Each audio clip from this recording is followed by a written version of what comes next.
Assalamualaikum warahmatullahi wabarakatuh. Alhamdulillah, wassalatu wassalamu ala rasulillah Sayyidina wa maulana Muhammad ibn Abdillah wa ala alihi wa sahbihi wa mawala, amma ba'da.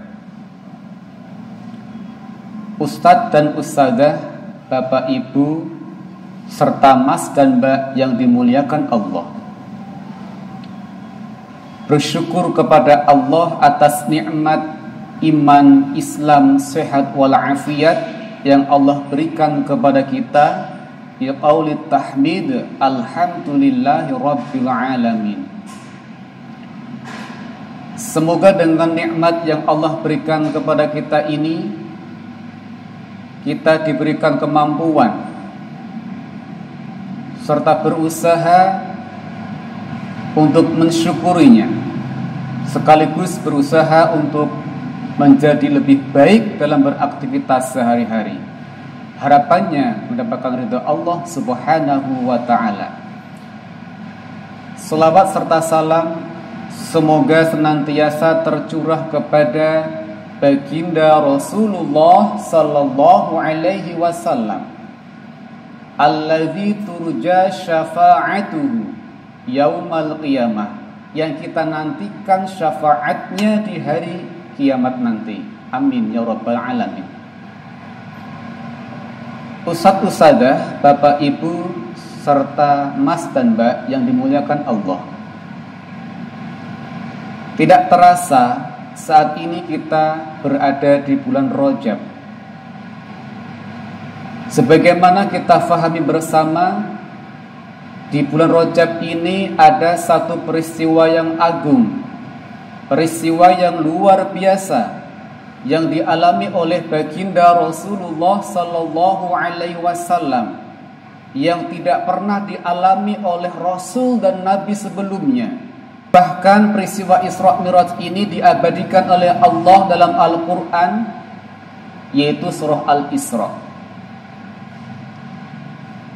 Sebagaimana Allah berfirman, A'udzu billahi minasy syaithanir rajim.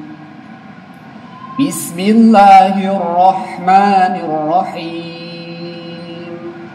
Subhanalladzi asra bi'abdihi lailan minal masjidil haram ilal masjidil aqsa alladzi barakna hawlahu linuriyahu min ayatina innahu huwas sami'ul basir. Shadaqallahul azim. Ustadz Ustadzah, Bapak Ibu serta Mas dan Mbak yang dimuliakan Allah, dalam surah Al-Isra ini dijelaskan bahwasanya Rasulullah sallallahu alaihi wasallam di-Isra Mi'rajkan oleh Allah Subhanahu wa taala. Isra yang artinya perjalanan Nabi minal masjidil haram ilal masjidil aqsa, dari Masjid Haram sampai kepada Masjidil Aqsa. Jika ditempuh kurang lebih 1 bulan dalam perjalanan normalnya dengan menggunakan kuda.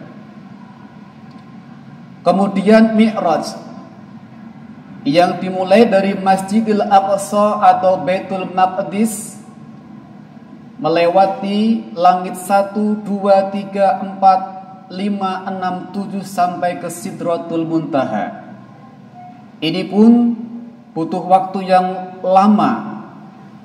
Boleh jadi Isra dan Mi'raj dilakukan jika dalam kondisi normal bisa dibutuhkan waktu yang berbulan-bulan, namun tidak kepada baginda Rasulullah, dilakukan hanya semalam. Subhanalladzi, maha suci Allah, alladzi, zat yang asra, memperjalankan bi'abdihi, hambanya. Lafaz subhana di sini adalah bentuk kalimat tasbih Maha Suci Allah. Artinya dengan kekuasaan Allah, Allah mampu mengerjakan hal yang mungkin mustahil bagi manusia, tapi tidak mustahil bagi Allah. Bi'abdihi, hamba Allah, yaitu Nabi Muhammad SAW, dari berbagai tafsir, ai bil jasad waruh. Rasulullah melakukan Isra Mi'raj menggunakan jasadnya dan ruhnya, bukan dalam kondisi mimpi. Lailan, pada malam hari. Perjalanan yang begitu panjang, Isra wal Mi'raj, yang secara logika manusia biasa tidak mungkin dilakukan hanya satu malam.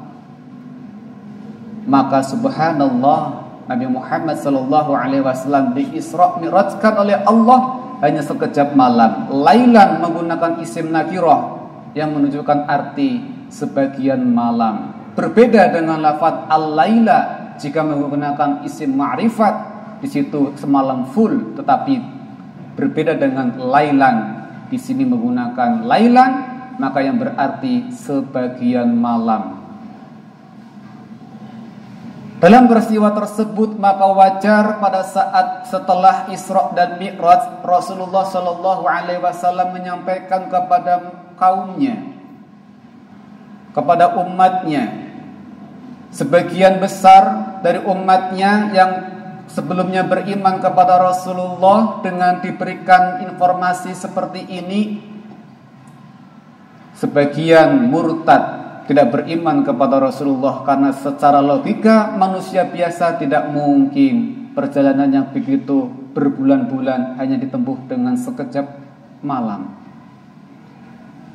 Berbeda dengan Abu Bakar, sahabat Nabi, apapun yang diucapkan Rasulullah, apapun yang dilakukan oleh Rasulullah selalu membenarkannya. Maka disitulah Rasulullah SAW memberikan gelar Abu Bakar As-Siddiq, yang artinya membenarkan segala yang diucapkan maupun yang dilakukan oleh Rasulullah SAW.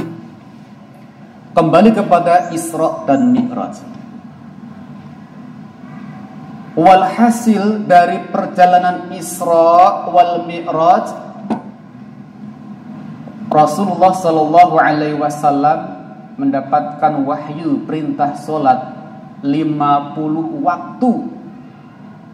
Namun dengan saran Nabi Musa alaihissalam agar mohon kepada Allah diberikan keringanan, sehingga dengan mujahadah Rasulullah bolak-balik meminta kepada Allah, memohon kepada Allah agar dikurangi, agar tidak menjadi 50 waktu, yang pada akhirnya menjadi 5 waktu dalam sehari semalam. Bahkan bukan hanya sampai di situ, bahkan Nabi Musa pun menyampaikan kembali, wahai Rasulullah, mohonlah kepada Allah agar diberikan keringanan lagi. Tapi Rasulullah malu karena sudah bolak-balik kepada Allah Subhanahu wa taala, dan pada akhirnya 5 waktu ditetapkan oleh Allah sebagai kewajiban sholat 5 waktu kepada umat Nabi Muhammad sallallahu alaihi wasallam. Bapak, Ibu, Ustadz, Ustadzah, serta Mas dan Mbak yang dimuliakan Allah, perintah sholat 5 waktu ini luar biasa, berbeda dengan perintah ibadah yang lainnya selain sholat. Misalnya puasa, wajib hukumnya. Itu pun bagi yang mampu. Bagi yang sakit, bagi yang tidak mampu, karena tua, karena renta, karena sudah lemah, maka tidak wajib berpuasa, bahkan diperbolehkan untuk membayar fidyah. Zakat wajib bagi yang mampu. Bagi yang tidak mampu, tidak diwajibkan membayar zakat. Haji wajib bagi yang mampu. Bagi yang tidak mampu, maka tidak diwajibkan untuk berhaji. Tetapi sholat tidak memandang situasi dan kondisi.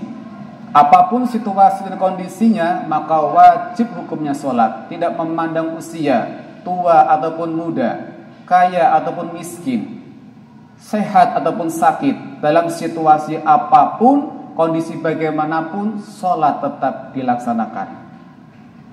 Bagi orang yang tidak mampu sholat dengan berdiri, maka boleh dengan duduk. Bagi yang tidak mampu dengan duduk, boleh dengan berbaring. Sampai kepada titik akhir jasadnya, tubuhnya tidak mampu digerakkan, selama masih diberikan akal yang sehat, maka tetap diwajibkan sholat meskipun dengan isyarat. Masya Allah, inilah luar biasa ibadah sholat dibandingkan dengan yang lainnya. Maka wajar ibadah sholat ini banyak sekali keutamaan. Di antaranya yang pertama adalah amal pertama yang dihisab di hari kiamat nanti. Yang kedua, terhindar dari neraka. Yang ketiga, menjadi pelindung di alam kubur. Yang keempat, dengan sholat yang baik dan benar akan hidup sejahtera. Yang kelima, meninggikan derajat. Yang keenam, dengan sholat yang baik dan benar akan menjadikan sehat tubuh kita. Yang ketujuh, alat bermunajat. Bahkan dari sholat yang baik dan benar ini akan berpengaruh kepada perilaku dan kehidupan manusia. Karena Allah Subhanahu wa taala menyatakan dalam firman-Nya, "Innas sholata tanha 'anil fahsya wal munkar." Sesungguhnya sholat mampu mencegah perbuatan keji dan mungkar. Timbul pertanyaan, bagaimana dengan orang-orang yang setiap hari sholat tetapi masih melakukan perbuatan keji dan mungkar, masih berbuat maksiat? Karena boleh jadi sholat yang dilakukan belum sesuai dengan aturan syariat, belum sesuai dengan syarat dan rukunnya, belum sesuai dengan kesadaran dirinya, belum sesuai dengan aturan maupun prosedur dalam kaifiat sholat itu sendiri. Bapak Ibu, Ustadz-ustadzah, serta Mas dan Mbak yang dimuliakan Allah, semoga dengan momen Isra dan Mi'raj ini, mari kita jaga sholat kita, kita perbaiki sholat kita, kita manfaatkan kehidupan kita untuk senantiasa mendekatkan diri kepada Allah Subhanahu wa taala. Karena salat adalah satu-satunya ibadah yang mencapai tingkat tinggi penghambaan seorang hamba kepada Allah Subhanahu wa taala.